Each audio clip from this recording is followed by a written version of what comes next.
London থেকে তারেক রহমান সাহেবের যে আজকের যে একটা নিউজ দেখলাম, সব নিউজ পেপারে আসছে, এটা খুব আশার কথা শোনা গেল। উনি একটা জাতীয় সরকারের কথা বলছেন। জাতীয় সরকারের কথা বলা বিএনপির পক্ষে এটা কিন্তু সিগনিফিক্যান্ট। রাষ্ট্র সংস্কারের কথা বলা হচ্ছিল, বিগত দিনে আন্দোলনকারীরাও রাষ্ট্র সংস্কারের কথা বলেছেন, এখনও বলা হচ্ছে রাষ্ট্র সংস্কার। আসলে রাষ্ট্র সংস্কার বলতে কি বোঝা যায় এবং কোন কোন ক্ষেত্রে সংস্কার জরুরি? 1/11-এর সময় বাংলাদেশের আকাশ বাতাস পশু পাখি সমস্ত তাদের ভাষা বলে সংস্কার একটা ভাষাই ছিল। যে শেষ হয়ে গেল, সংস্কারপন্থী সংস্কার যারা করছেন এটা গালি হয়ে গেল। কেমন এখন হয়তো এই পর্যায়ে যাবে না, এখন সত্যিকার অর্থে কিছু সংস্কার হবে বলে আমরা আশা করছি। কিন্তু কথা হচ্ছে কোন দিক থেকে শুরু হবে। সংবিধান নিয়ে সবাই কথা বলছি, সংবিধান সংস্কার অবশ্যই প্রয়োজনীয়, এটা কাজটা হবে, কিন্তু অনেক ছোট ছোট সংস্কারের বিষয় আছে। তা আমি খুব আশাবাদী হলাম দুটো আজকের পত্রিকার, বিশেষ করে দুটো নিউজ দেখে। একটা, এগুলো খুব বাস্তববাদী কথা হয়েছে বলে আমার মনে হয়েছে, এটা একটা বিগিনিং হতে পারে যে মাননীয় প্রধান উপদেষ্টা মহোদয় তার সচিবদের সাথে যে সভা করেছেন, সেই সভায় সমস্ত সচিবদেরকে একটা নির্দেশনা দিয়েছেন যে যার যার মন্ত্রণালয়ের সংস্কারের বিষয়গুলো একটা এজেন্ডা তৈরি করার জন্য। আমি মনে করি যে এই বিগিনিংটা ভালো, যে প্রত্যেকটা মিনিস্ট্রির সচিবরা তার মিনিস্ট্রিকে নিয়ে প্রথম তারা কি তাদের প্রবলেম, কীভাবে তারা এগুলো সলভ করবে, let them come up with some suggestions.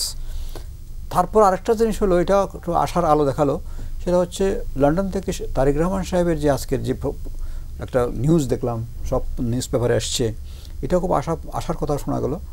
উনি একটা জাতীয় সরকারের কথা বলছেন। জাতীয় সরকারের কথা বলা বিএনপির পক্ষে এটা কিন্তু সিগনিফিক্যান্ট। এবং কারণ হচ্ছে যে তারা তো ধরেন এখন আওয়ামী লীগের অ্যাবসেন্সে যখন নির্বাচন করলে তারা শিওর হতে মেজরিটি সম্ভাবনা তাদের থাকবে, কিন্তু জাতীয় সরকার করার কথাটা বলাটা কিন্তু অনেক সিগনিফিক্যান্ট। তারপরে দ্বিতীয় কবিষ্ট আইনসভার কথা বললেন, ওনাদের অবশ্যই 31 দফা তো এটা আছে। তো এই দুটো বিষয় আমাকে আশান্বিত করছে যে সংস্কারের বিষয়টা হয়তো এইবার হয়তো এই অন্তর্বর্তীকালীন সরকার একভাবে শুরু করবে, কোথাও এক জায়গায় শেষ করবে, সেটা কিন্তু একটা রিলে রেসের মতো পলিটিক্যাল গভর্নমেন্ট এটাকে গ্রহণ করে এটাকে নিশ্চয়ই লং টার্ম একটা জিনিসের মধ্যে আমরা যেতে পারবো বলে আমার ধারণা হচ্ছে।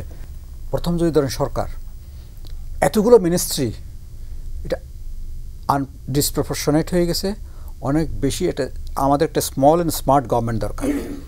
এটা কিন্তু অন্য কোনো গভর্নমেন্ট করতে পারবে না যদি এই গভর্নমেন্ট না করে। কারণ হচ্ছে এখানে একটা বেস্টেড ইন্টারেস্ট থাকে সরকারকে বড় করার মধ্যে। এখন আমাদের যে মিনিস্ট্রির সংখ্যা এবং বিভাগের সংখ্যা, এটা এমন হারে বেড়েছে, আপনি অনেকগুলো বিভাগ আছে, এদের কোনো বেশি কোনো কাজ নেই। এটা আমি এটা বলছি যায়া দেখে তাদের সাথে কাজ করে কথাগুলো বলছি। তারপর আবার প্রত্যেকটা মিনিস্ট্রির যে অধিদপ্তর, এটারও আবার অফিস একদম উপজেলা পর্যন্ত নিয়ে গেছে, তাদের কিন্তু এত কাজ নাই। এই কাজগুলো কিন্তু একটা দপ্তর করতে পারতো, সেই কাজটা 5টা দপ্তরের কাছে চলে গেছে, এবং কাজগুলো এত ওভারল্যাপিং, এবং আসলে একই ক্লায়েন্ট নিয়ে মারামারি করছে 3 জনে 5 জনে। তাহলে এই জিনিসগুলো কে দেখবে? এগুলো আইডেন্টিফাই করা দরকার প্রথমে। মানে মনে করে এক কমিউনিকেশন মিনিস্ট্রি এখন কয়টাতে গেছে, এক সোশ্যাল ওয়েলফেয়ার মিনিস্ট্রি ছিল, সেখানে কত বাইফারকেশন হয়েছে। হ্যাঁ, এরকম করে প্রত্যেকটা, যেমন লোকাল গভর্নমেন্ট একটা রুরাল ডেভেলপমেন্ট, ওখানে 2টা ডিভিশন। কেমন এক লোকাল গভর্নমেন্টের 2টা ইঞ্জিনিয়ারিং ডিপার্টমেন্ট, এটা ডিপিএইচ, একটা এলজিইডি। হোয়াই এখানে 2টা ইঞ্জিনিয়ারিং ডিপার্টমেন্টের কী প্রয়োজন? আমি এটা কথাটা খুব খারাপ শোনাচ্ছে, যারা চাকরি করছেন তারা নাম চাকরি হারাবো না, কারো চাকরি হারানো লাগবে না, চাকরি থাকবে, কিন্তু এই বিভাগগুলোর কিন্তু একত্রীকরণ, মার্জার অথবা যেভাবে বলেন না কেন, এগুলোর প্রয়োজন হয়ে পড়েছে। মিনিস্ট্রিও কিন্তু কমানোর প্রয়োজন হয়ে পড়েছে। তাহলে এই সংস্কারটা, এটা খুব কঠিন সংস্কার। ওই এনাম কমিটি হয়েছিল একটা এরশাদ আমলে, মাত্র কী করেছে, কয়েকটা পদবি এদিক সেদিক করেছে, তাতে কত হিউ অ্যান্ড ক্রাই। এই গ্র্যাজুয়ালি দিনে দিনে দিনে দিনে এগুলো বাড়ানো হয়েছে। কোনো একটা প্রজেক্ট হয়েছে, সেই প্রজেক্টের সূত্রে রেকমেন্ডেশন হয়েছে, ওই রেকমেন্ডেশন একটা মিনিস্ট্রি হয়ে গেছে। হ্যাঁ, তো এইভাবে কিন্তু সরকারের আকার বৃদ্ধি করলে সরকার কিন্তু খুব কার্যশীল থাকে না। স্মার্ট অ্যান্ড স্মল গভর্নমেন্ট, এটা একটা মটো হবে, এটা একটা ভিশন হবে। তার ভিত্তিতে সরকারের কাজের ভিত্তিতে এখন আরেকটা জিনিস মনে রাখতে হবে আমাদের যারা সরকারে আছেন, এবং আমি এই কথাটা যখন বিভিন্ন জায়গায় ক্লাস নিতে যাই, ইভেন আর্মিদের ওখানে যাই, সেখানেও বলি, অন্য জায়গায় বলি, এখন অনেকগুলো কাজ প্রাইভেট সেক্টরে চলে গেছে, আপনার যেগুলো গভর্নমেন্ট করতো সেই কাজ, কারণ গভর্নমেন্ট এখানে ইনএফিশিয়েন্ট প্রুফ হয়েছে, গভর্নমেন্ট এখানে লস করেছে, এগুলো প্রাইভেট সেক্টর ভালো করছে। রুরাল ডেভেলপমেন্ট টাইপের অনেক কাজ এগুলো এনজিওরা করছে, মাইক্রো ক্রেডিট থেকে আরম্ভ করে অন্যান্য অনেক কাজে। সেগুলোর জন্য এখন আমরা গভর্নমেন্ট ডিপার্টমেন্টকে প্যারালালি মাইক্রো ক্রেডিট রাখার কোনো প্রয়োজন নেই।